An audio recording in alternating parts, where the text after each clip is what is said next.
just got three things to say. God bless our troops. God bless America. And gentlemen, start your engine!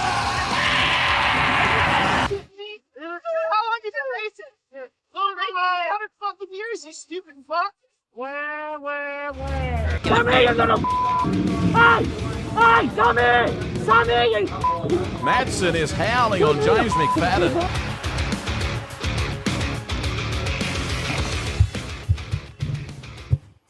Hello, everyone, and welcome to episode 6 of the Work Area Podcast.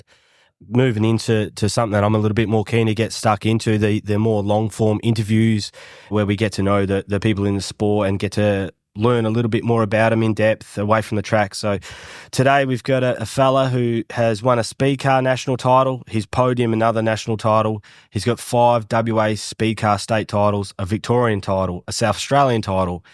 When he hasn't won a state title, he's been on the podium 9 times in various state titles around Australia. 2019 Speedway Australia Open Wheel Competitor of the Year, Maddington Toyota Sprint Car Champion, and a WA Sprint Car Champion.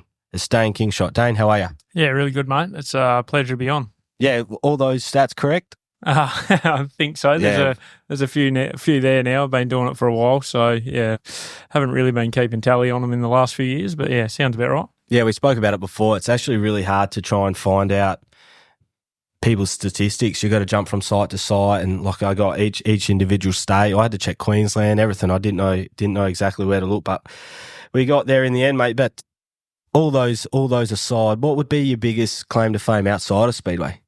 Oh, that's a big question straight off the bat. Look, I'll be honest, I actually was riding mountain bikes for a little bit there, and I think I won a enduro race weekend type thing in the Masters, and I was pretty pumped with that. It was something that I really enjoyed doing and had to give it up because I kept tearing myself to bits on it, so it was hurting the sprint car career a little bit. Was that here around Bunbury? It was at Chittering, actually, up in Chittering. So that was a real cool weekend with a couple of mates. I had a good group of lads that we used to go mountain bike riding together, and still do it a little bit now, but yeah, just not as much. Yeah, it's a wicked little area around here for it. I lived in Bunbury for a little bit and used to get out. Is it Boyne up there? Right by that brewery? Yeah. Out there's like Welly Mills and Pile Road, places like that. Raging Bull or? Yeah, that'd be Pile Road. Yeah, that's it, Pile Road. Yeah, that's where I used to cruise around.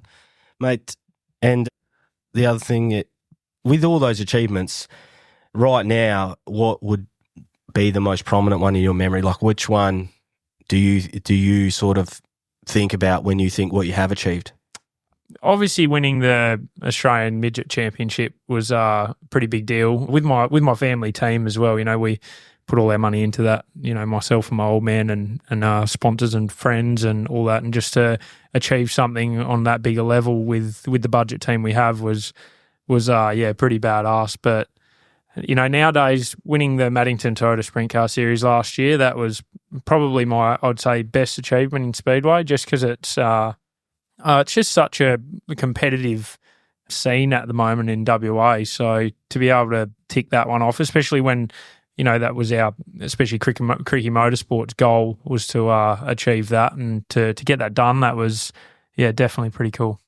Yeah, do you know when Krikke Motorsports would have last won like the domestic title here? Because they obviously travelled all the time. So have they ever collected one before? No, that was their first one, So that's awesome. It was pretty cool, like I say, they coming back here and racing in WA after COVID and all that, and a World Series obviously not going ahead anymore, and they, you know, Maddington Toyota Sprint Car Series is probably the best series in the country, so they really, really wanted to go head on in that and try and win that, and we sort of looked like we were doing all right at it after a couple of years, so we really, you know, put our eggs in one basket with that, and managed to get it done.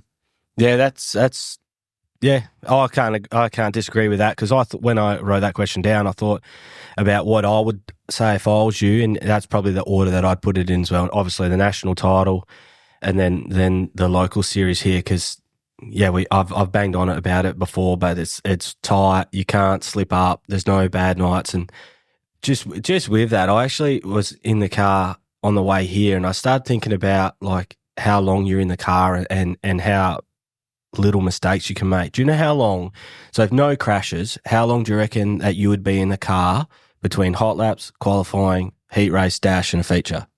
Oh, I couldn't even tell you, but I mean, well, mass, we're probably about 15-second lap on average if it slows down that much. So, how many laps a night do you do? Maybe 50. So, it's not a lot of time. No, I did it based on a 14-second lap time on average across the whole night, and it's 13 minutes. Yeah, right, yeah. So 13 minutes a night, ideal if there's no crashes, which just doesn't happen too often. But yeah, it just goes to show you don't have much time in the car, so mistakes are huge because you've got 13 minutes to get through your night and maybe 15 minutes all up at most. But yeah, one mistake can cost you heaps in 15 minutes. But yeah, I mean, that's sprint car racing, I think, especially in Perth. It's, momentum based and mistakes cost lap time and we don't have a lot of laps to lose lap time, So it's, it is definitely one of those things. One thing I learned really early on in the sprint car, to be honest, was, smooth is fast, and that's just trying to minimise mistakes. And there's a lot of times guys will set a fastest lap of the race and not win the race. And, that all goes to show that you've got to be consistent for one throughout the whole year, but you've got to be consistent every night as well. So the better you get, the more experience you get at doing it, the better you can be. Like these good guys in America and that, they just don't make big mistakes, So they're probably not that much faster than us, like on raw speed, but they just, like I say, they don't lose half a second in a lap very often. yeah. Mate, just to cover recent events, obviously you were at the Adelaide 500. Yeah, from afar, obviously just watching from the TV screen. Mate, we just spoke previously off air before we jumped on, but mate, one of the best environments off the track that I've seen on the TV. It just seemed like a party. Everyone seemed to be happy when someone had a shit race. They still had a smile on their face, and they kept on saying, "Oh, how good is this?" Like how the crowd, the vibe, the environment. They kept even talking about how good the food smelled and stuff like that. How was it over there? Yeah, like I'd say it's probably the best vibe at a race meeting I've ever been to. It was like speedway wise. It was just it was insane, to be honest, to be parked in the middle of the V8 supercar track, which is, a short walk from the city, and to have the crowds that we had was just, jam-packed around the speedway. It was insane to be a part of. I was actually talking to a few boys about it, and I think we were rolling down the chute there at one point, and there's just people lined the whole way down the gate or the fences towards the track. And, there's kids there, like shouting your name, and then there's people booing you. And then it's just like, it was just a cool vibe, It was like people really getting amongst it. And yeah, to be honest with you, I think it was a great success. And the track was like tough, but it was actually pretty cool too. Like it was a lot better than what people were thinking. And I think that made the weekend a bit better as well, obviously. But yeah, I don't know, it was great to be part of. Yeah, it did look sick, and I think it's going to open a lot of doors. Like, you've seen some murmurings around what might come from it, but obviously they've stored the dirt because they think they're going back there next year. And I would imagine this year was somewhat sort of like an application to get involved, I think, and I think that application process might be a bit bigger next year. Yeah, 100%. And I think, like to get people that, don't know that much about Speedway in the gates and watching it and be a part of, the best motorsport in the world, and it probably opened a lot of their eyes, and I think that's what they were trying to achieve, and I think they probably did. And if they can get it on free to air TV next year, then I think that would be another tick in a box, and Speedway's only going to gain from it. Did you feel like that the sport made a jump from that weekend? Like on the TV and watching it, it did look like getting in front of more people, and particularly at that event with the other sponsors from the V8 supercars and stuff, it felt like the sport made a little bit of a jump into more of the mainstream. Did you get that vibe? I did, but I mean, I've been racing sprint cars. This is my 5th season now, and I think from the first season I started, it's just been, massive leaps since then. Every season's just been better and better and better over here, and over east not so much. I don't think that was sort of a bit stagnant, but I think this has definitely kicked it into gear a little bit. And like I say, over here has just been leaps and bounds. Every season's just been getting better and better. But yeah, I think obviously the Adelaide thing was another step above, just with the people and the crowd, the actual, companies and potential sponsors, all that sort of thing that were around. And I think, yeah, it's not the be all and end all of Speedway, obviously, but yeah, it was definitely a really cool event. Awesome, mate. when I was telling a few people I was coming down to do the interview with you, I sort of was like, oh, what do you reckon I should talk about? Heaps of people talked to me and told me to speak about your junior career. I reckon in the juniors you're a wild man, mate. So how did you get into the sport? Well, to be honest with you, my old man dragged me along the speedway when I was a little fella, as most of us got into it that way. But he actually crewed on Johnny Krikke's sprint car, Shane Krikke's sprint car. He was a part of that for a long time. So I was around race shops kicking tyres and that when I was a little fella. And a good mate of ours, actually, Brad Fat Rat Steele, helped out my old man and me, and we ended up getting a junior stand when I was like 14 years old. Started juniors a little bit late, to be honest, but yeah, it was they were good times. You know, we bought a junior stand late, and I think me and my old man did 32 races in the first season we had it. So he was a single dad, and we just threw this little Corolla on the trailer and drove around everywhere we could, and had an absolute ball doing it. Fat Rat's an all-time nickname, isn't it? Yeah, he's an all-time speedway nickname, and he's an all-time speedway guy. Yeah. So did you go from juniors straight to speed cars? Was that the transition? Nah, so I did the 2.5 or 3 seasons in juniors, and I remember my old man saying that, you know, there was kids that were 17 racing, and he didn't think it was right that kids could tow their own cars to the racetrack and race junior stands. So we ended up getting a modified sedan actually, and we ran that for I think 1 or 2 seasons, and yeah, that was a good division. We quite enjoyed that, but looked at building a new car, and you know they were spending $100,000 on those back then. So we thought, you know, what are we going to do with not that we had much of a budget, but we sort of worked it in, and yeah, ended up buying a speed car. And then that very first speed car, how did that travel for you? How long did it take you to forget your first win?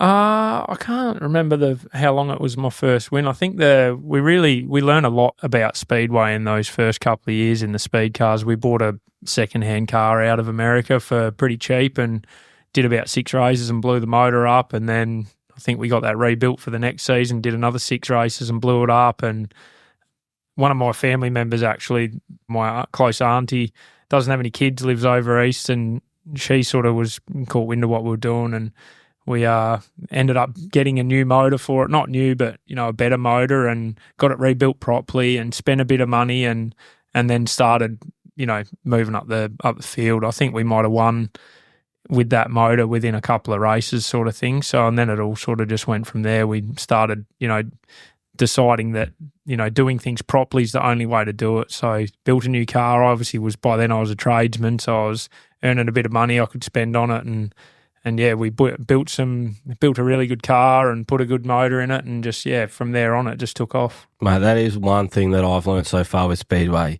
The poor man pays twice. You just have to get the best equipment you can possibly afford and just go.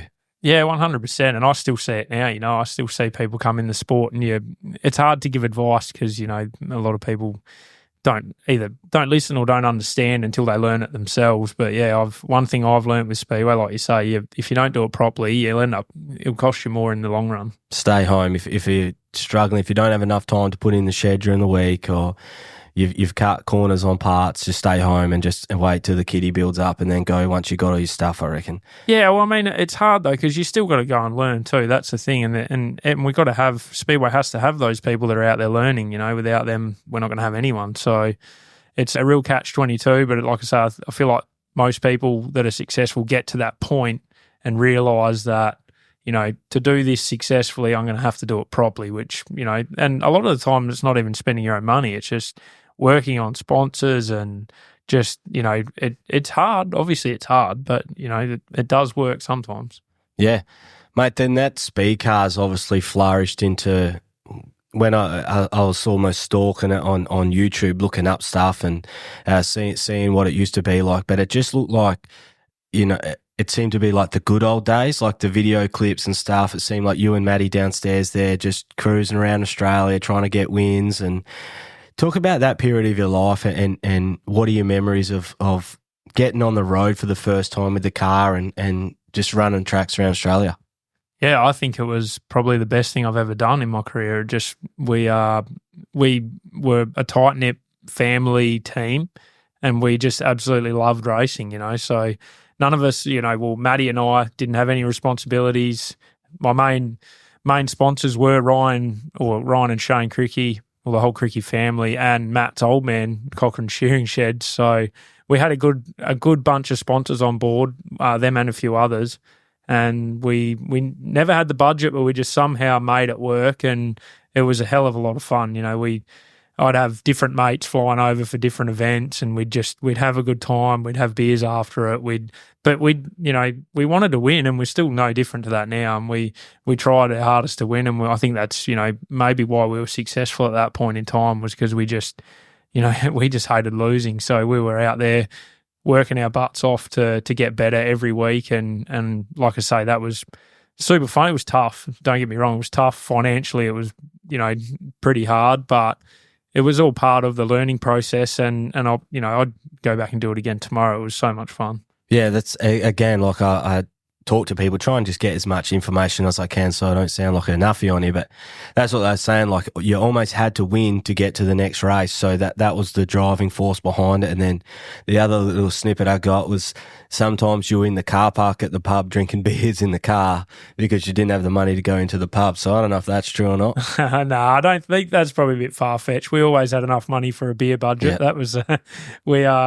yeah, like I say, and there's lots of teams around the same. We were no different. There's a few that are well funded, but most teams in the speed cars are the same as that, and that's just all part of it. You if you love it enough, you'll battle away at it. And that's what we did back then. And it obviously paid off in the long run. It doesn't feel like it's paying off in the short term. It feels like you're just throwing your money down the sink. But hey, it's life experiences, and like I say, I wouldn't change it for the world.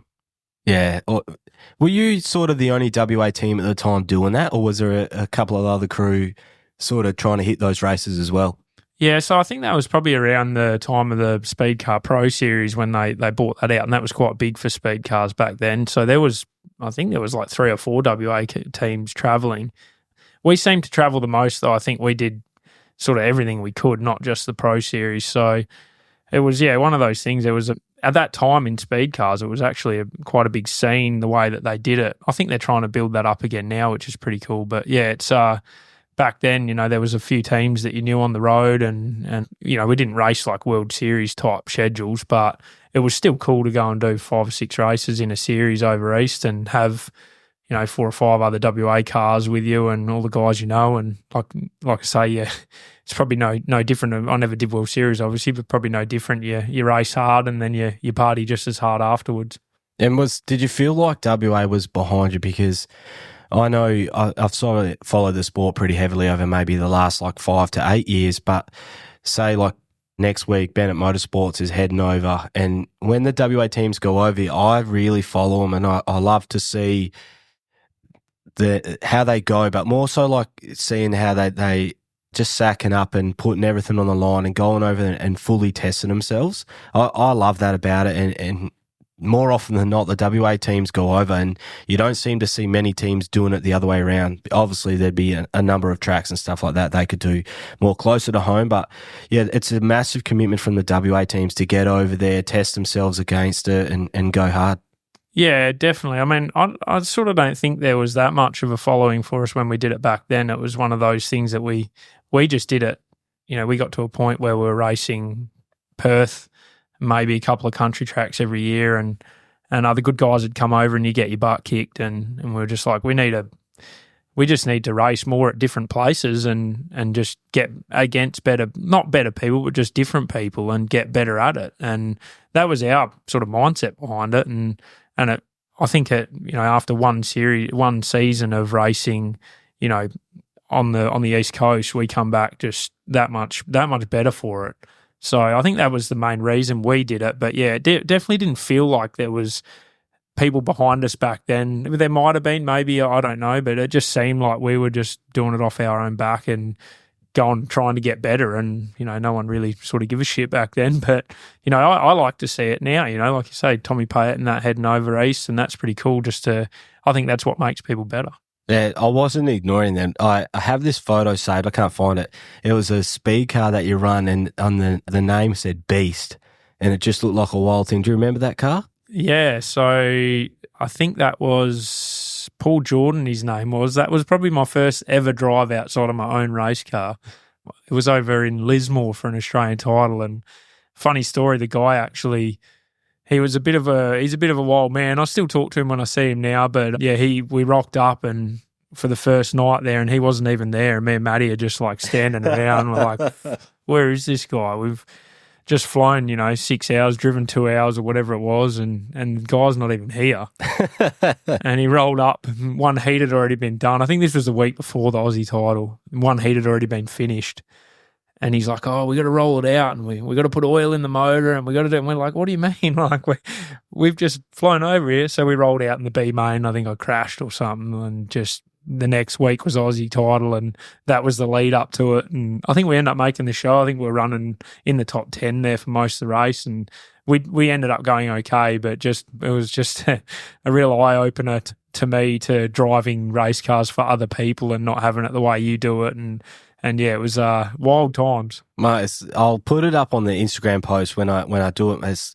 It is a wild looking rig. It's got a huge bonnet scoop on it. It does look like a wild unit owns it and built it. So, mate, with your racing, what driver do you think has taught you the most? Not from like actually speaking to you and giving you advice, but on the track, is there a driver that you've sort of always used to follow around the track or try and watch what they were doing and try and learn from them?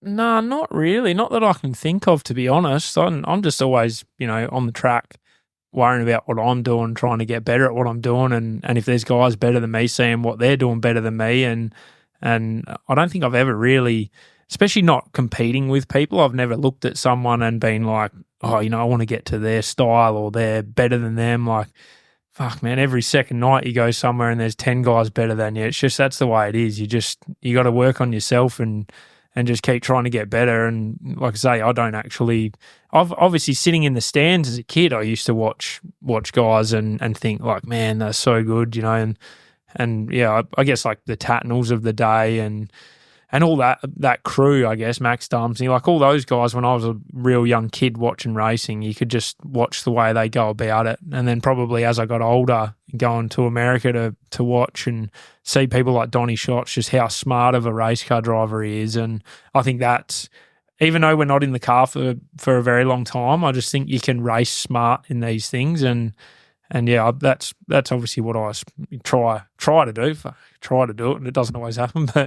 But yeah, it's one of those things. I don't really drive around or haven't raced against someone where I'm like, wow, that's cool. Like I want to be that good, Yeah, about 10 years ago, I watched a little interview you did, and they said that Michael Figamini, I think, was your driving hero. Would that still be the case? Yeah, I think so. From when I was a young fella watching it, the Motorplex in Claremont, I don't remember much about Claremont. Obviously, I was only a real little kid, but just watching, anybody that can jump out of win a midget feature and jump out and go win a sprint car feature. I mean, Daniel Harding did it last year, actually, but anybody that could do that, night in, night out, the cars are so different. The way they, just to do that's so cool. And yeah, that used to get me going a little bit. And then same thing, he was just a super smart racer.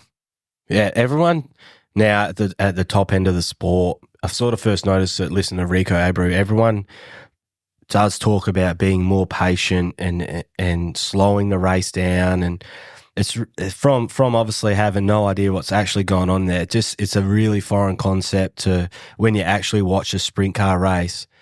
You always think that they're driving unbelievably fast, you boys, but not only are you absolutely flying, you're racing at the same time. So the normal person would just be hanging on for dear life, and then you've got to worry about where you're lining up, what you're trying to do, how you're going to get around someone.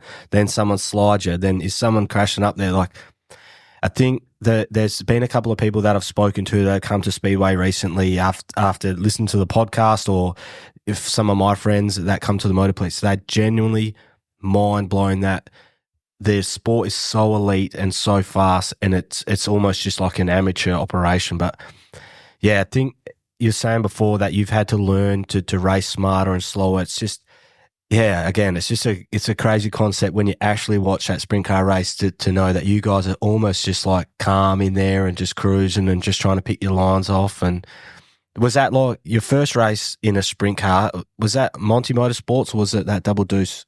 Yeah, so I did a bit of a season in that double deuce car, and then Monty's put me in for 2 shows, I think it was, and that was, I still, first night back from off season, I get into things and I'm just like, shit, like how am I going to hang on to this, So that's just the way that you go about the racing. It's just all laps, laps and time in the cars, and things slow down, and the way you can pace yourself, the way you can race them. I definitely didn't do that in the first season that I was in that double deuce car. I think we were probably a fair bit underpowered and under-resourced, and I was trying to make up for the difference, and probably wish I've had my time again. I calmed myself down a little bit in that whole situation. And then when I drove for Monty's, it was probably similar, but we were actually, reasonably fast. So it's just one of those deals, it's hard to make an impression in 2 races, and you're trying to make an impression, so it's tough, but, it's all part of it. That would be like that with those little deals. You'd be eager to get a good result, but you'd also be eager to just like, I just want to show them if I can just do this, and versus like your mindset now when you get out the track, there's like security in it. You know what you're doing. You've done it enough. Like, is how much of like a mind shift change has there been since like your first Krikke race versus like Adelaide or the King of the Wings or whatever? Yeah, obviously it's massive, and that, like I say, that's just all experience. That's all experience and having time in the cars, and then obviously being in a situation now where I'm in a good team, and I feel like they've definitely backed me as well, which is good. So it just you're not racing every race as potentially your last race, and you can actually be out there, focusing on what's at hand and how to get the best out of what you have on the night, which isn't always winning either. That's the thing. So that's where the consistency comes in to be able to realise when you don't have a car to win, or you don't have a car that, or even yourself, you're not putting laps together clean enough that you're going to do it without tearing shit in half. So it's one of those things. I think the mind shift's massive, and that's, you can see that with the best guys that do it 80 times a year. They don't often Americans, they don't crash much because they just can't afford to, like, as in they can't afford to lose points on championships. They can't afford to tear stuff up and lose rides. Like, it's one of those things. They just, if they don't have the car under them, they'll run 5th and they'll come back again tomorrow. Like, that's just that mindset change in the way things are. Is you're not trying to prove yourself in 1 or 2 races, and you can't run 10th in a race like that because take your seat out and go home. So. Do you have fun in the car? I've been asked the question, how fun is it? And my response is like, you're almost too busy while you're racing. And obviously, I don't want anyone to think I'm trying to compare anything, but for me personally, you're just too busy racing. But the moment you cross the finish line, you realise how much fun it was. How's it like for you?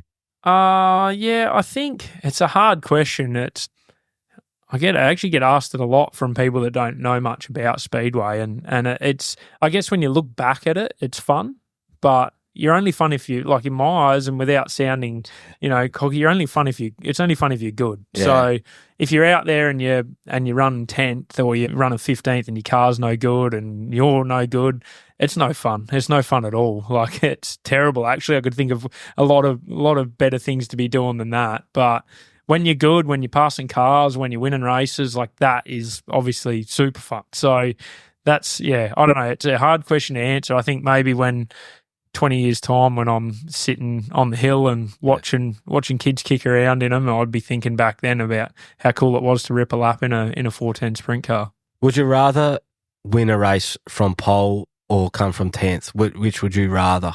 Honestly, I don't care. Yeah. The races are that hard to win.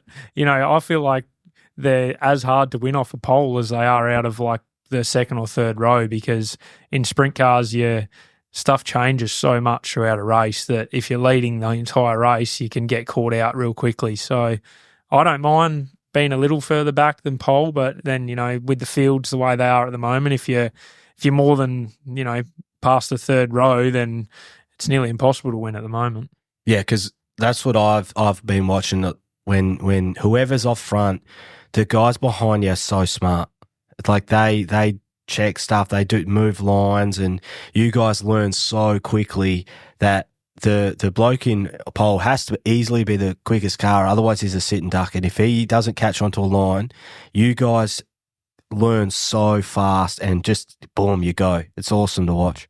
Yeah, 100%. I mean, I think I've won a couple of races off a pole, but I just know in them races, when you get to lap traffic, you've just got to make it happen instantly. Like you just cannot, like I talk about being strategic or having a calm mindset and all that sort of thing. But in those races, you've just got to. There's a time and a place for everything, And those races, it's 100% every lap. You're trying to cut through lap traffic as fast as possible because if you get held up for a second, you don't know how far the guy behind you is. So, and my mindset, the guy's always right there. So you just, I used to be able to pace races in my midget. I used to be able to do that pretty well. I can't do it in a sprint car. It just feels like it's a lot more cutthroat, a lot more, like there's just shit going on everywhere and things catch up to you real quick. Mate, just to cover the Krikke Motorsports thing, 2-part question. Like, when that came about, were you chasing them or did they call you? And then I've asked a few people, talk me through the feeling when there was like whatever the final moment or the meeting or phone call when it was like, yep, you are going to be driving for Krikke Motorsports. What was that like? Yeah, this is it's pretty wild. I guess we give up the midget stuff the season before. We just burnt all our money and had enough of burning all of our money and it just got tough. We just couldn't win with what we had. So I sort of made the decision and had to, like my old man wasn't super stoked about it, but it was just the way it was. We couldn't afford it. So we give it up and I was like, well, I'm going to be sitting on the hill now. That's it. So as much as it's not my entire life, I've got 2 kids and a mortgage, all the standard stuff. So I just couldn't keep, destroying myself for it. And yeah, so that was it. And I obviously stopped training. I started, drinking on a Friday night, watching the footy and just doing all the stuff that mowing my lawn probably a bit more than what I do now, just all the dad stuff. Yeah. And obviously still great mates with Matty, who was crew chief at the time. And he actually come around for a barbecue at my house one night and we're sitting around. It was maybe 3 or 4 months before the start of the season. And it was obviously COVID times. And he said to me, he's like, I think Ryan's gonna ask you to drive the race car. And I actually said to him, I was like, man, that'd be the dumbest thing ever. Like I was that far out of it at that point. And yeah, sure enough, it sort of kept, looking like that was going to be maybe a chance. Not that I put too much thought into it because I didn't want to, I didn't want to let myself down with it. So yeah, I imagine if they said no in the end. No, well, that's the thing, So I never asked the question. I never did anything in that sense. We actually done a practice in the car at the end of the season before because, they were doing World Series and Kerry went home early or whatever after World Series. So we did a practice night. I think Ryan just did that to put me and Matty back together just for a bit of fun. Anyway, and yeah, we were that sort of moved on and come to maybe however long before the start of the season. And Ryan actually messaged me because where we are now in the sprint car shop here, I work maybe a K away. And he's like, if you get 5 minutes at lunch, you just want to drop around the shop. And, I'm close. I wasn't as close with Ryan as what I am now, but we'd obviously, known one another and had beers with one another or just, he sponsored my race car forever as well. So I'd done some jobs for him as well. So it was that sort of thing. And he's like, if you get 5, can you just drop around the race shop at lunchtime? And I was like, not really thinking much of it. It is what it is, whatever. And yeah, rolled up here and he's like, oh, mate, I still remember his words. He's like, mate, we need a race car. We need a driver for our race car this year. And I think I'm looking at him.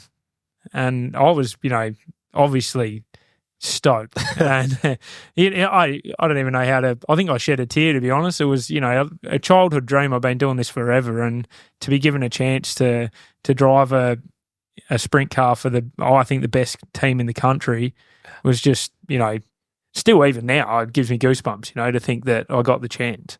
Mate, yeah, I'm smiling that whole time, just trying to imagine what it would have felt like for you. And you are right, mate. I think it's the best sprint car team in Australia and genuinely could have picked anyone. People would have moved from over east to stay here. I know it's COVID and that, but mate, to get the nod and he's obviously seen something that's obviously paid off, like, because you've been wheeling that thing unbelievably, and you've got, I'm sure you've done more than what they were hoping.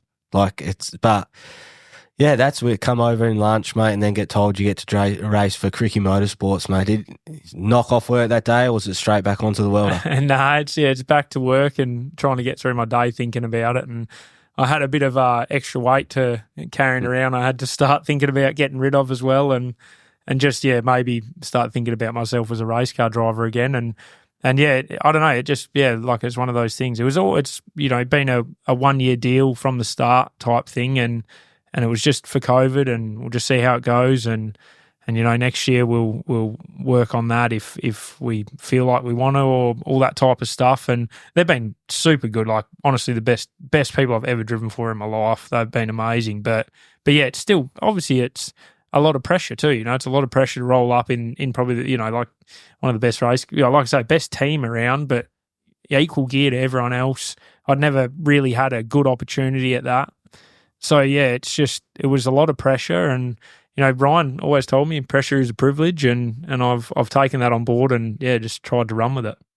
I was going to get you to cover off on that, but you have. But yeah, it would have been extremely exciting. But then you would also be, when you put your head on the pillow at night, shitting yourself like, fuck, now I'm driving for Krikke's. Like, what if I'm eighth? Even fifth is sort of not a pass for the team. Like, yeah, the pressure that you would have heaped on yourself would have been pretty big. And then you've obviously said, yes, you've got it. What did you truly think you could do? Like, you've got to have that in the back of your mind, I think, to be successful. I think you've got to think that you can be the best, and like, even, we've been doing okay lately, but we've still got a long way to go, like we're nowhere near where these best guys are. So it's just work, I think. Hey, like, you just got to really back yourself into having ability and work rate, like being able to put in effort. And I think that's massive. I think if, they say that, work outweighs talent, but I feel like if you can have a bit of talent and you can work harder than the next guy, then it's gonna make a difference, So that's just always been in the back of my mind. But, it is tough too. Like, there was probably less pressure from Ryan and Krikke Motorsport than there was from the outside world and from myself, if that makes sense. So they were always like, for them as well, it was, let's keep the team running. We've got a guy, full-time employed. We don't want to get rid of him. We don't want to shut the doors of the race shop for a season. So let's just go have some fun and race locally, because they hadn't done that for however long. So the pressure from them probably wasn't nearly as bad as what people maybe think. But then obviously as the years go on, and, this is our 5th season now, and they're not getting Kerry back into the car. And so all of a sudden it's, there's not more pressure, but it's just the goals are getting higher, I guess. You're obviously like a winner yourself. Like, you wouldn't be achieved what you have in Speedway if you haven't. So yeah, I always knew that you would have heaped heaps of pressure on yourself right from the start. How excited are you now because Kerry's obviously not in the car and you are the main man and the only man. Now you're going to be going back over east later in the year, and you must be really excited to be able to fully test yourself and see what you've learnt. Yeah, I wouldn't even say so much testing. I think it's just another opportunity to get better. And that's what I'm really, really looking forward to, is to even to go to Adelaide. It's just an opportunity to race on a different track against different guys, and, obviously weigh yourself up a little bit, but also work at getting better. And that's, pretty important to me, is just, this is an opportunity that, very little people get, and like very little amount of people get. So all I can do is just rock up and do as good a job as I can and work at getting better every time I hit the racetrack. So going to Warrnambool, going to Murray Bridge, doing all those sorts of things is only going to make me better, and that's to me more important than my results on the night. It's more about, just keep building to a point where, well, there is no point, the sky's the limit. No, it's awesome. And one thing that I admired about the move from Krikke is to put you in the car, and I don't have an opinion either way, like in terms of criticising anyone, but I love it when the local teams put local drivers in the car. Like, I understand that when the Americans come over, there's a space for it, and it obviously builds hype and gets people in through the gates. But I love like when James Inglis got put in Diamond Bay, when yourself got put in. Obviously, they're two guys that have won. I just think there being a pathway from Speedway here in WA to actually get a full-time drive just is so important for the local scene here, for people to justify doing what they're doing in a speed car, or even from a junior to a speed car. Like when these teams give local talent an opportunity, that it creates a pathway to the top. And mate, they haven't. James won in Diamond Bay. Obviously, you've won, and now I would definitely be in the top 5 to 10 drivers in Australia, and then at the Motorplex, mate, your skill set now has gone huge. And yeah, Krikke's must be stoked with how it's all turned out. Yeah, I mean, we're all pretty happy. Like I say, it's one of those things. We've worked super hard to get where we are, but it doesn't stop here either. It's just continuously working on getting better, like I said before. But as you say, the pathway for guys leading into it, bigger teams and things like that, it's still hard, but it's definitely achievable. That's the thing. And it's probably one of the hardest sports around, I reckon, to get somewhere with, because the amount of money outlay, the amount of time, the amount of effort to put into it to not get noticed is incredible, So it's one of those things that's I'm not going to say I didn't get lucky with the whole COVID situation. It fell into the right time and fell into my lap a little bit in that sense. But, I wasn't going to shy away from that either. And I know that getting lucky is one thing, but making the most of it is another thing too. So I feel like that's what I've tried to do. And, in any sense, any other kid that gets a chance, that's really all you can do is just, be proud of the opportunities you get and try and make the most of it.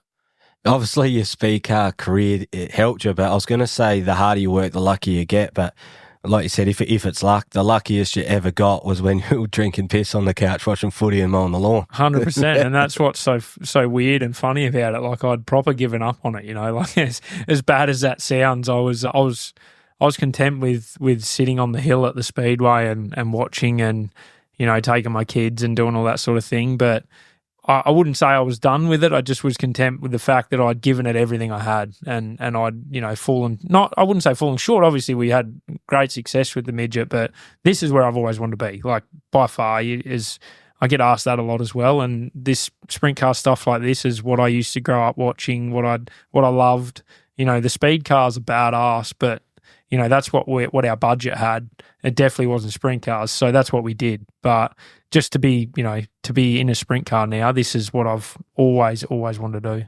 Yeah, if money wasn't a problem, there'd only be 2 speedway classes, I think. Maybe late models, and sprint cars. It's hard to say because, there's a lot of people around that spend a lot of money on different types of race cars. And I've seen it. It's that's their thing, that's their jam. So sprint cars is mine, and, I see even racing sedans when I was younger. People just love them, and I can see the how people get so enthralled in them, and that's great. I don't disrespect that at all, and I still if there's a national street stock title in Bunbury or something, I'll still go to it. I'm just a motorsport fan, you know what I mean? But it's just sprint cars is my thing.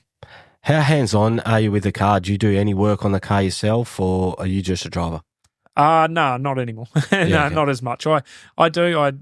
I love working on them. That's one of my things. I'm obviously welder by trade, or work with my hands a lot. And I used to, build my own midget stuff, and I love it. I love the hands-on aspect of it. But obviously, there's a time and a place, and if we go away for a weekend and we're racing a couple of nights in a row or whatever, I'll get on the tools and help the boys do a bit of maintenance or whatever. And I still love making stuff for the cars, making random things for them, and just making stuff cooler or better or whatever. But yeah, when it comes to the general work on the cars, Matty's full time and he's got that stuff covered. Yeah, when you first got in the car, did you feel guilty?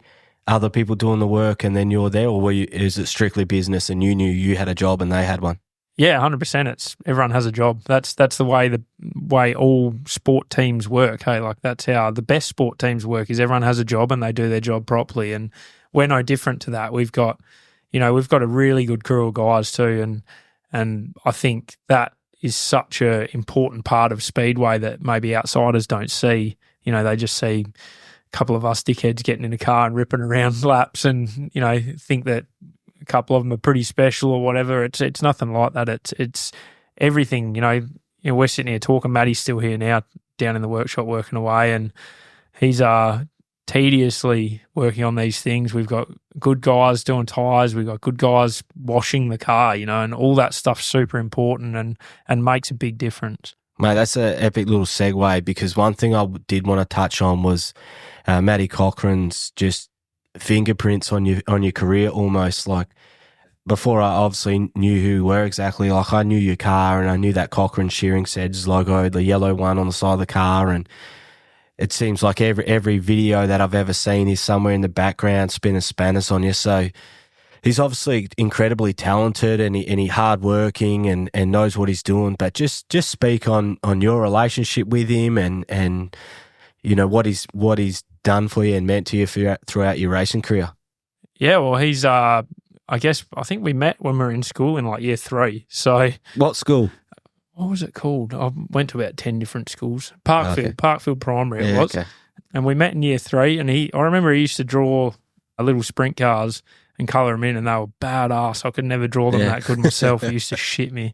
But yeah, so we met there, and then I moved schools again or whatever, and we actually met back up through, I think it was in another year in high school or whatever, but one of my mates was racing junior sedans at the same time as me, and he was mates with him, and we sort of, you know, got back together in that sense around then, and then we got the modified and whatever, and we sort of didn't really do much. But then once we bought the speed car, we'd always known one another, obviously, and always been mates, but not best mates back then. But yeah, we bought the speed car, and he wanted something to do. He was sort of on the back end of his footy career, and he wanted to come and, you know, he'd always been a part of Speedway, the same as me, and he wanted to be a part of a team. So he come along and we mucked around for a bit, and I guess he got to a point where he was like, no, I need to be, you know, more hands-on with this. And so we were like, well, you can be the crew chief. It was, you know, back when your team's small and that sort of is the way it works. It's like the keenest guy is the guy that calls the shots. And then it just went from there to, like you say, his work ethic is like no one else's, and he'll openly say he's not the smartest guy in the pits, but he'll work harder than anyone else. And he so he of his own back went over to the States, worked on some outlaw teams with some guys, did a lot of, I don't know how many years now he's been to America, just doing the same thing. Just when he was young, just literally didn't have anyone to tee up with or anything, just flew himself over there and managed to get on a team and just learnt a lot, and always helped me out with the midget stuff back here. And then obviously Krikke's gave him a good opportunity to work full time. So he took that and left the midget stuff, which obviously I completely understood. And we always joked about it, you know, even when we weren't racing together for a few years there, I'd come around here and have a beer with him or whatever. And we always joked about it that, you know, he got there a bit before me, but hopefully I can catch up and we can get back together with that side of it. So yeah, it is. He's been, you know, like absolutely amazing, and it's obviously he's got his little downfalls as well, like we all do, like I do. But it's him and I just work so well together on race cars, and we're good mates to go along with it. Do you reckon when you guys were working on that speed car in the shed, I think it was your old boy's shed, hey? Yeah. Did you ever like talk shit about doing exactly what you're doing now? Do you reckon? Yeah, I reckon 100% we would have. Yeah, it's crazy, you know, and that's. Like, we always just looked at it and we were just, you know, if we just had, you know, a bit bigger budget, if we had more money, if we could do this, we could do that. And we just live and breathe it too, you know. It's all we do. It's literally all we do. And it's cool to get to this stage. But like I say, the work's not done either. It's where the sky's the limit for us, and we're just going to keep working at it. Yeah, it is cool to get to this stage, but yeah, it isn't an accident and it isn't luck. Like, this is a product of years of toiling and learning the craft and flying yourself to America and just rocking up to a track. That's pretty wild. But yeah, awesome. I just wanted to highlight the crew chiefs as well. It's something that is really important. And I think the Motorplex and with that Sean Karen Gold Star thing, it's obviously been highlighted more and more. And I spoke about it with Brody Moller there, that you can't win the race if everyone on the car knows what they're doing. Like, one part fail, you can stuff up. So like you mentioned, the blokes washing the car, if they do something wrong, like, it's a full team effort for you to be out of there on a Saturday night, you know, after winning a race, because everything has to go right to win a race, and that starts on a Monday back at the race shop when the car gets washed and you go again.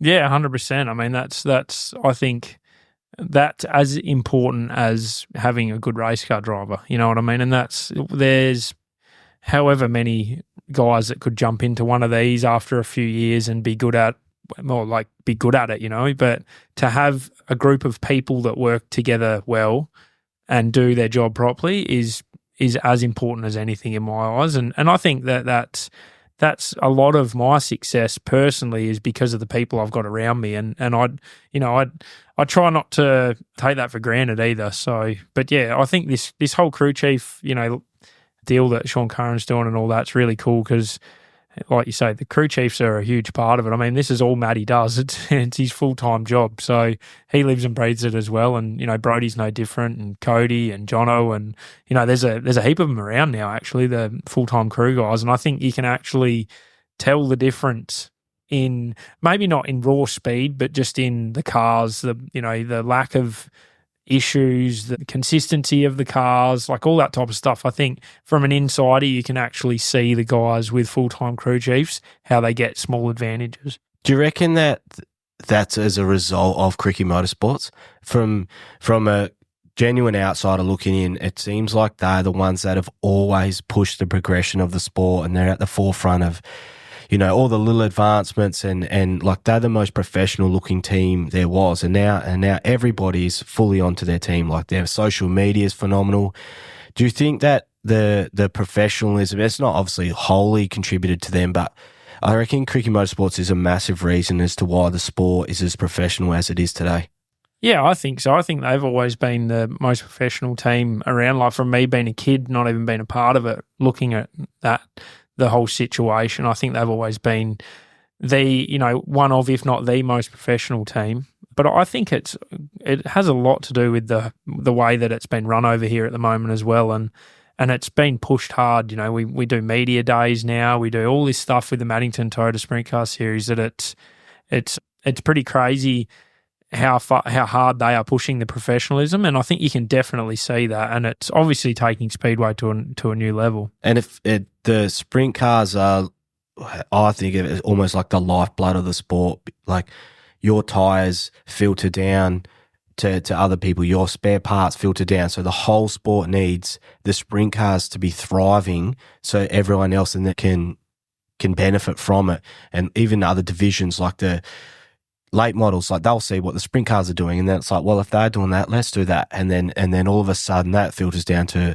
the more entry level classes. And like just a small example of this lifeblood, you guys threw out 3 sets of tyres after Western Annapolis, and I was leaving and I was shitting myself. I thought someone was going to see me. I went through and scabbed 2 sets of tyres. Don't say it too loud. Matty will try and charge you for it. No, in the rubbish. The truck had left. There was this pile, and I was proper looking sideways like, oh man, someone screams out scab here. I'm just going to jump in the car and take off.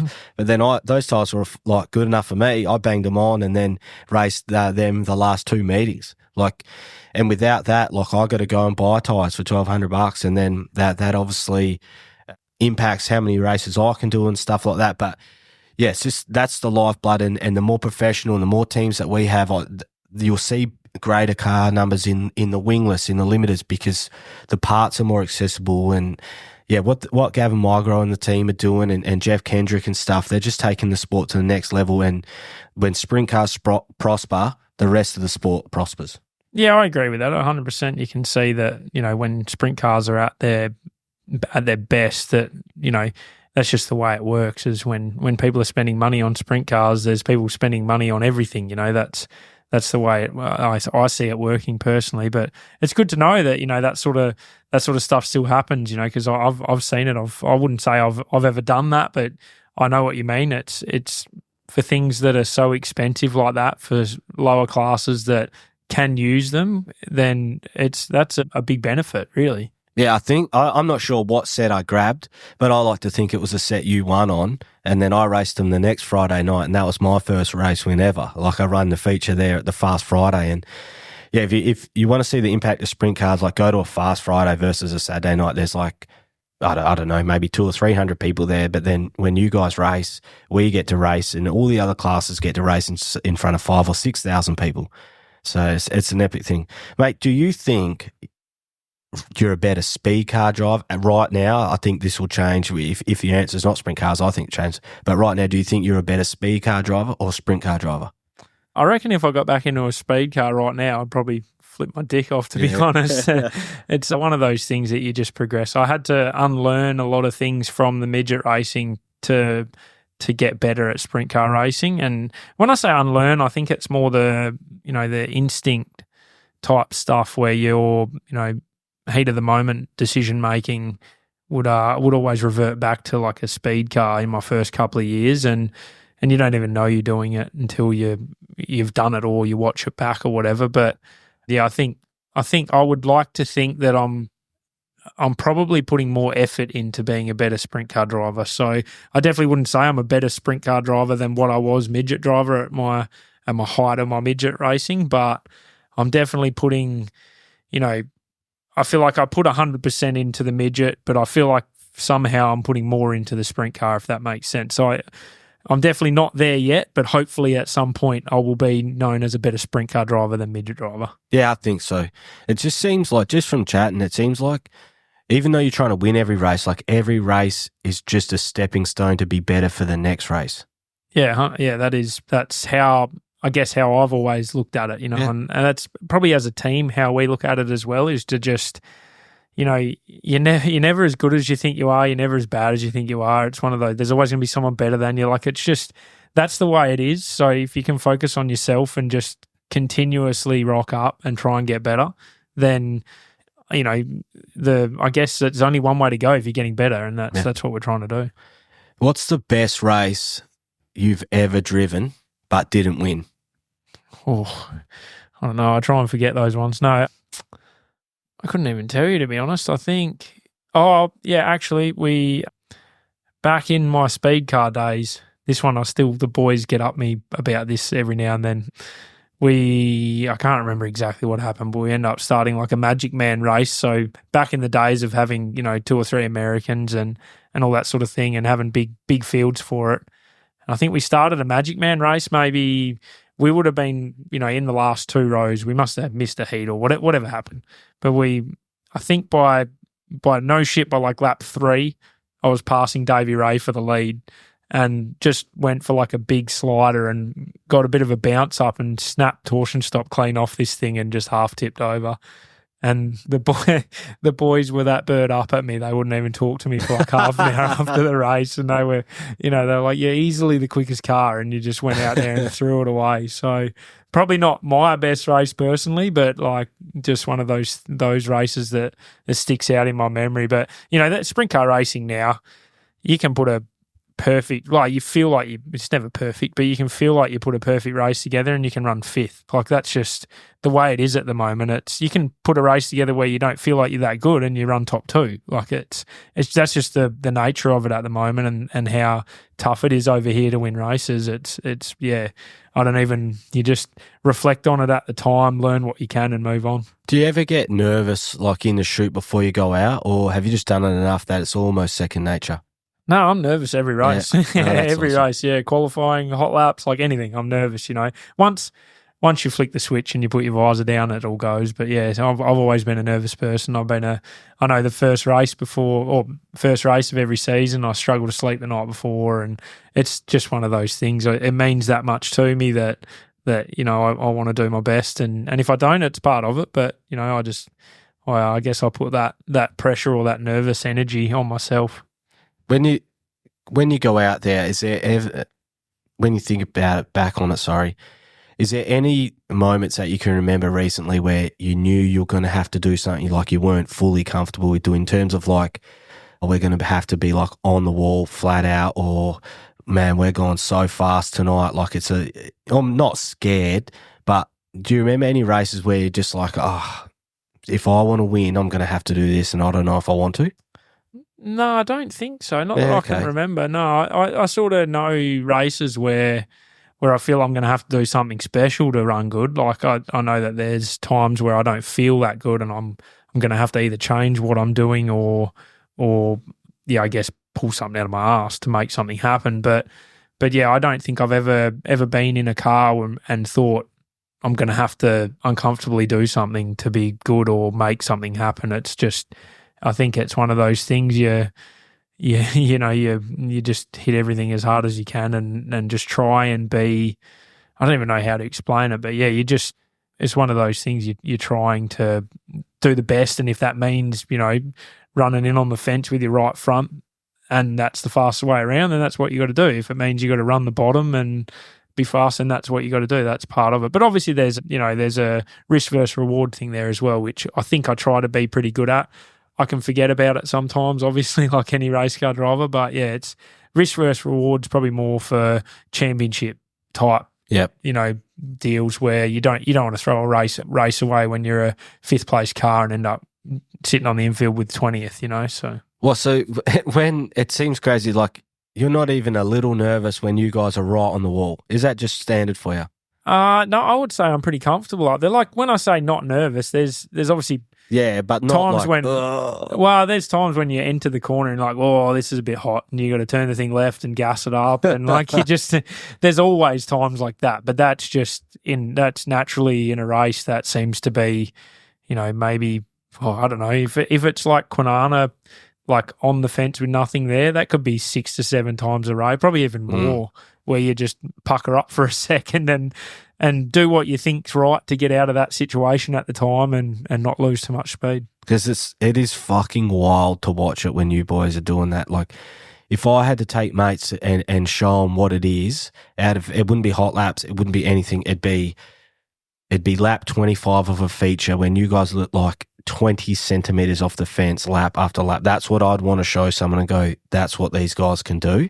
Because it's fucking wild when you do it. Yeah, I mean, it's cool. It's probably one of the coolest feelings, but I would say it's not everything either. Like, you don't want to be a one-trick pony as well. I don't want to be the guy that can just go out there and rip the fence the best of, don't get me wrong, I want to be that guy, but I want to be the guy that can then go to an Adelaide type track and run the thing on the throttle around the middle of the track and win a race. Like, that's the type of thing that, is as hard as when you get used to running the wall. It's all like, it's all just another thing that you've got to do in these race cars and learn how to do properly. And the more tricks you have up your sleeve, the better off you're going to be. Because you were really good at Adelaide.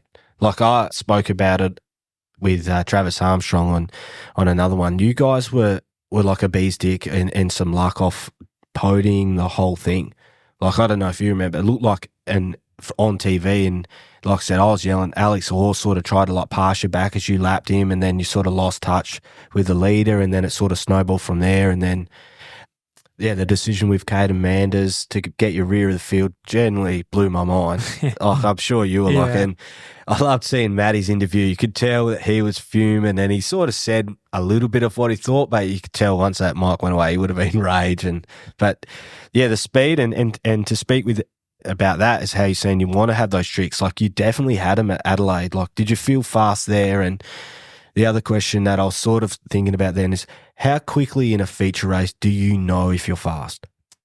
Well, for the first part of it, like Adelaide, I wanted to go over there and make the feature both nights. That was sort of my goal. Obviously, we only made the race one night, but yeah, we sort of rolled out of the box pretty good. And to be honest with you, it actually felt like running a midget more than a sprint car, because it was so slow on the exit of the corners. You had no wing speed, so you were relying on mechanical grip a lot, which really took me back to the midget days, which I think benefited me and probably a couple other midget guys there as well. But no, I think personally we were faster than what I thought I was going to be, but still a long way.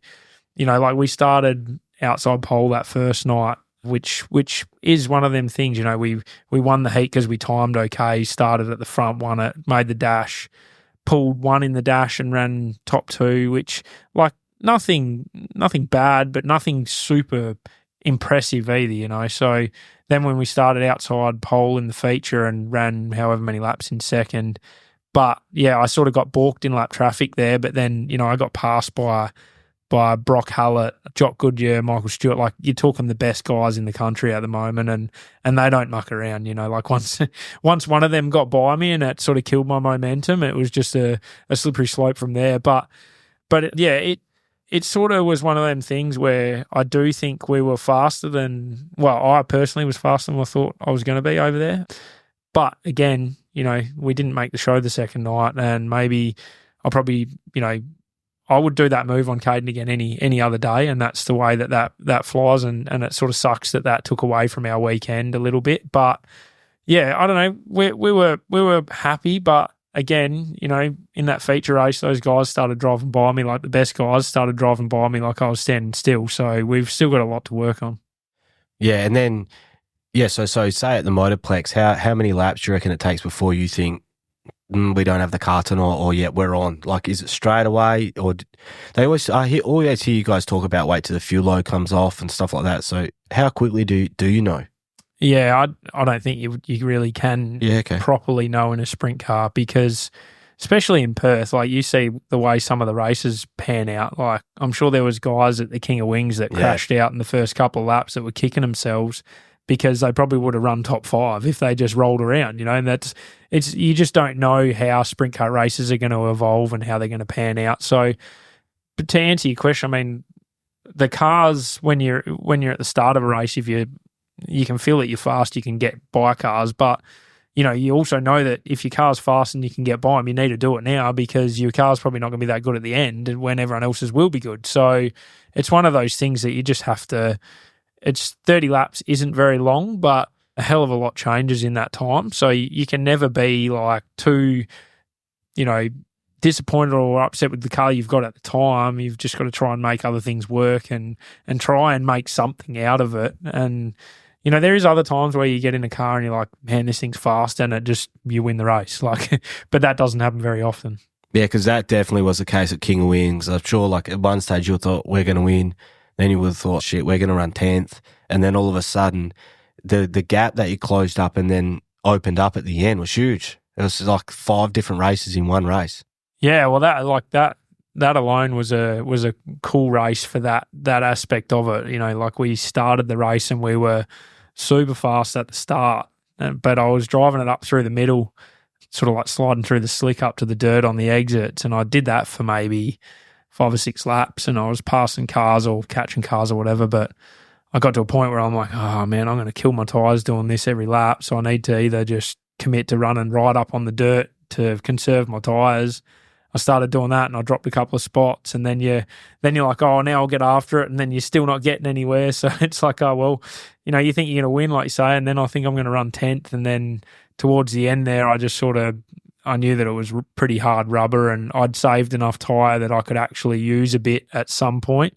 And I was really lucky there that Callum just conserved as much as he did, and I had an opportunity to get by him, because otherwise he would have won the race easily. But you know, once I got by him, it was sort of, we had a heap of restarts there, and I just knew that the first lap after the restart I had to get going, and then I could backpedal a little bit to save some tyre. But yeah, it's just one of them deals, and that's what I love, that type of racing like that, where you're thinking on your feet the whole time and shit's changing every lap, and that's what good sprint car racing's about.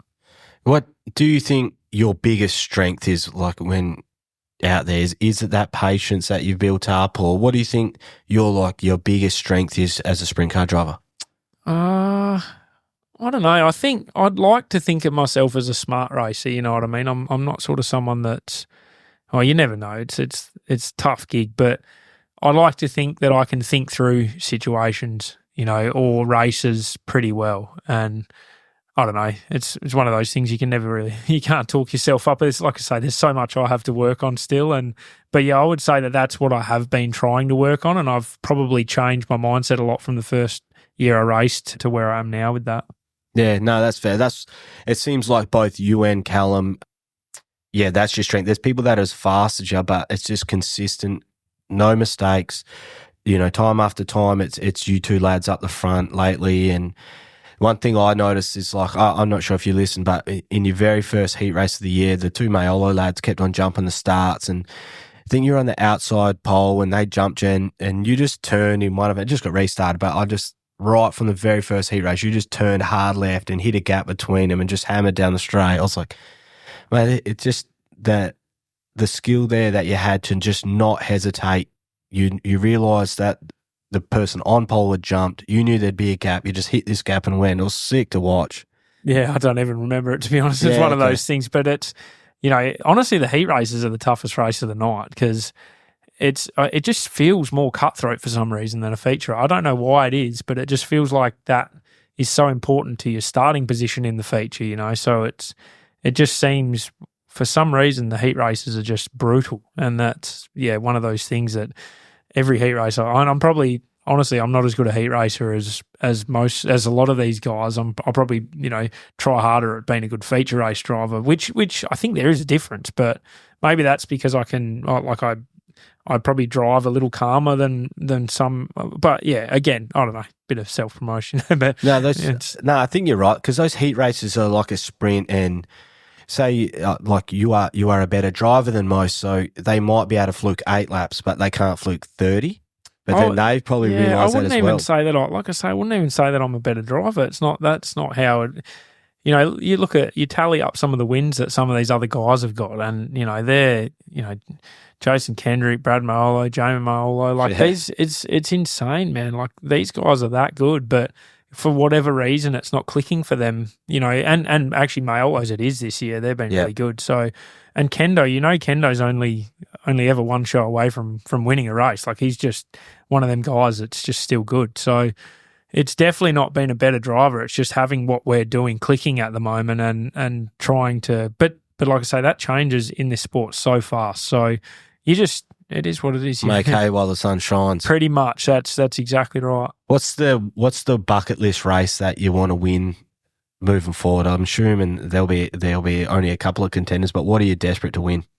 Yeah, look, I don't know. I don't want to put it out there too, but like I say, the sky is the limit. I mean, at the end of the day, I'm too old to go professionally in America now, which is what it is. I'd still love to get over there and do laps and try and get better at what I do. But honestly, I'd love to win the Classic or the Aussie title, and that's something that I will definitely work hard towards. I don't know if it's out of reach or not. It doesn't feel like it is, but it might be a while away. But yeah, it's one of those things I'd definitely love to be. I think only ever 3 people have ever won the midget and sprint car title. But then obviously the Classic is just the Classic is the Classic. Like, it's Australia's biggest race. So to win one of them would just be cool as. But like I say, there's a long road ahead of us before that. Yeah, I'm absolutely stoked. Me and my wife / producer are going over to the Classic this year. So my first time over there, I'll get to roll around the pits, and I'm going to take my little mic around and do what I can. But I'm just stoked to be able to get there and just to see what that vibe's like. It sounds like it's such an awesome event, mate. One part that you want to change, is there a part or a rule in sprint cars that you think needs to change? Honestly, I think that we change too much stuff. Yep. Like, it's one of those things. I love the way that the whole sprint car scene and the way these things race, and I'm just a big fan. At the end of the day, it's one of those things that I've loved the sport for what it is for forever. So I don't think we need to change too much. Obviously, the world's changing, so things do have to change eventually. But yeah, no, I'm pretty stoked with how everything works, how the cars work, how the systems work, how the series work. It's just one of those things. I'm just enjoying what I'm doing, and I'm pretty happy with the way everything is. One of my last little things I wanted to ask you, I reckon I've worked it out just from chatting with you here already. You said a few things that answers it. Jonathan Brown used to play for Brisbane Lions. I always remember watching an interview with him, and he says he doesn't really like winning. He just is petrified of losing. And then you've said it a couple of times. It's like, yeah, winning was cool, but we just fucking hated losing. So what's your mentality? You love winning or you just hate losing? I think I have sprint car racing sort of kicked that out of me a little bit. I think you have to be able to lose in sprint car racing. But I do agree, like, winning's fun, like, that's fun. When as actually my team owner says, winning's easy. Like, whenever you win, that's the easiest nights that you'll get. It's when you're not winning, they're the toughest nights you'll have. And they're, like, I'm I love winning, but yeah, I do. I hate. Did you ever play the 2002 Outlaws game? Mate, I've seen it in the cupboard there. Yeah. I'm pretty sure every Speedway person has. I think it was Donny Schott said it back then. Maybe it was Steve Kinzer. I can't remember, but they said that exact quote that, it's not the glory of winning, it's the fear of losing. And I think that does resonate a little bit. But yeah, you definitely have to swallow that a little bit with sprint car racing, because the way that this works, you just cannot win every night, and you have to suck it up when you don't and come back better again the next night. Mate, do you play golf at all? I don't play golf. I will play golf at one point in my life. I know that. And everyone I talk to says that, especially Taylor Milling always hits me up about it. He reckons I should start now, otherwise I'll hate myself for not doing it when I do start. But mate, you should start when you're 5. No, I'm fully focused on being a good sprint car driver, and golfing takes up a lot of time, and I reckon I can go beat my head against a tree later on in life when I start it. Oh, I play a fair bit of golf, and I don't know why. I always think Speedway's the same, and it's like you can play a whole round and have one good hit. It's like Speedway when the car's not working or whatever, you're just like, oh, what am I doing this to myself for, coming here? And then you have one good race, and then you're back in love with it. And then another little analogy, I just think when you're clicking and it's all good, winning's easy. Like a really good golf shot is easy. Yeah. And then sometimes you can't hit a ball and you're like, I'm doing everything the same. What is happening? And that might be like what the Kendricks are going through at the moment. They're like, this is what we've run when we're winning races. We're doing everything the same. Why isn't this working? That is golf, mate. You can think, I'm standing the same, I'm addressing it the same, and I just cannot fucking hit this thing. Yeah, 100%. Speedway's like that, isn't it? It's one of those things. It's you just feel like those nights that don't go your way, that you've done everything that you could properly, and you do. Like that's the thing that you have to realise in Speedway, that the way that it works, you can do everything perfectly, and you not win the race. Like that's the way it is. So yeah, being able to suck that up. But don't get me wrong, losing sucks, and anybody that says that it doesn't, it's just, I think they're full of shit, to be honest. It's losing sucks because winning is so good. Mate, I've got these little standard questions here I'm going to ask everyone. I'm going to try and, at one stage, get Speed Vision, the tear-off company, try and hit them up for a sponsor, like a tear-off segment, like a quick question, tear it off, next question, mate. So the first one, what's your favourite holiday destination? Oh, look, I'd have to say Bali, but that's only because it's pretty much the only place I've been outside of racing. But yeah, that'd be... I don't actually really want to go there anymore. I'm looking for a new holiday destination. Mate, Coral Bay for me. Every year get there. It's so good. Yeah, right. There you go. Next one. Mate, favourite TV show or movie? Oh, man, what are you going to do me like this? I don't know. TV show. I don't know. I couldn't even tell you. I end up just watching YouTube with my little fella racing shit. Like that's all we do. It feels a bit sad now. Actually, I talk about it like this, but no, I don't know. I'd watch a bit of Netflix and that, but nothing really springs to mind. Mate, your favourite meal, or do you have like a superstitious meal you need to eat the night before a race? No, I don't. I just like to have a big meal before I race the next day. I'll probably have steak and veggies or something simple like that. But yeah, I enjoy a good steak and get that down before a Speedway event. Favourite sport outside of Speedway? Got to be footy. Who do you follow? Well, follow the Eagles actually, which they're getting a game down in Bunbury this year, which is pretty cool. But yeah, it's been a tough few years. So luckily the Speedway's going half alright, because if footy and Speedway sucked, I'd be pretty ropeable. Life would be pretty bad, mate. Exactly. And then where do you see yourself in 5 years?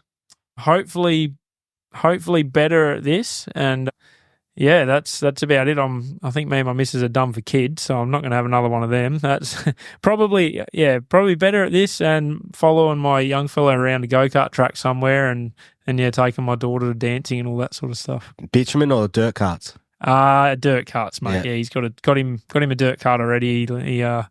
He's only 4, but he absolutely froths it. So it's a bit of a bust up that I've got him into it, but it is what it is. Have you driven a dirt cart? I actually owned one, and drove one last season, the season before. I had a lot of fun with it. No pressure. I just rock up. They seem pretty wild. They're good fun, really good fun. Yeah, you get way too dirty though. Way too dirty. In a sprint car, you just sit there and pull a couple of tear offs. For those things, you got to spend weeks washing your shit. Mate, like I said, I did a fair bit of digging here to try and get some information on you, mate. So the last thing I want to cover is a race that you had in 2010. yeah, it'll obviously go down in history as like one of the most like intense junkyard dog races that I've ever watched. Do you know which race I'm talking about? Nah, I wouldn't have a clue. Mate, so I'll read out some of the drivers involved in this race. It's obviously broadcast on YouTube. The names that came up were Dayne Kingshott, Maddie Muscle Tech Cochran, Ashley the Gash Man Hounsfield, Ross the Dog Vanavides. I know where you're talking and now. Wardy Kingshott, mate. The infamous 2010 Kingshott Racing Mania Championship at Jepp's Cross Kart Mania in Adelaide. Yeah, there was a lot of tore up shit there that day. I don't know that we'll be allowed back there. Actually, we had a better one at my buck still I had in Bali 2 weeks after we won the Aussie midget title, and me and a few boys flew over there and found this little shithole go-kart track and went out there and just absolutely tore these things a new one. We ended up being sitting in the pits helping old mate rebuild those go-karts so we could go have another shot. But yeah, we don't treat the hire karts too kindly, unfortunately, but it is a good time. Mate, that video is pretty wild. You boys definitely would have caused some damage there. The only thing it didn't cover off who won, and the first prize was a lap dance at Crazy Horse. So who got that? That's what it says on the YouTube. I reckon even if Ash Gashman Hounsfield, so I don't know if you know of him. He's a wingless racer. Yeah. He was a real good wingless racer. He's giving it up now, but yeah, he did enjoy 1 or 30 lap dances at the Crazy Horse. So I reckon even if he didn't win, he would have been the one that got it. Gash man by name, Gash man by nature, mate. And I like this Ross the Dog Vanavides, mate. So these are all boys that just come over to that Aussie title with you? Yeah, mate, all the lads. Funny story, actually, Ross was watching a bit of Adelaide at home. He works, we've got his own business here, and he messaged me on, I think it must have been Friday, we were racing Friday night, and he was up here doing a job. He's from Manjimup, and he's turned around and he's packed his shit on his work ute, driven it to the airport, jumped on a plane and flown over to Adelaide to watch the last night of Adelaide. So he's that's what the lads are all about, and they've always been those type of mates, and we just get around everything that one another do and have a good time. But yeah, those go-karts back in the day, they were something different. Mate, I got a little view count there when I looked it up. There was 720 views, so I'll be interested to see what it does. But mate, 722 or something. Yeah, maybe not too many. Yeah. Mate, that's epic, mate. That's how long you reckon that went for? Oh, couldn't even tell you, 45 minutes? Hour 23, hour and 24, it's just clicked over. So yeah, right. Mate, epic that, yeah, you gave me this opportunity, mates, but it's going to be awesome for us, I think, and heaps of people have been quizzing me about it when it was going to come out and stuff. So, yeah, really stoked that you let me come down and visit Krikke Motorsport shop and done the interview, giving us the time. I appreciate it, mate. 100%, mate. It's been a pleasure to be on here, and like I say, what you're doing is pretty cool for the sport in WA, and I reckon you're only going to get bigger and better as well. Yeah, that's the plan, mate. So I've just shut the laptop down, so I can't go through my sponsor reads properly, but Cannabis Botanical Distillery down there in Denmark, BKB Plumbing and Gas, Westerberg Marine, Knife Merchant, RBS Project Solutions, and Ironwood Projects. Thanks, guys. Tune in, and we'll be doing some post-race interviews after Bunbury, so I'll be walking around with a little mic, and yeah, we'll release that one on Saturday night, hopefully. Thanks for tuning in.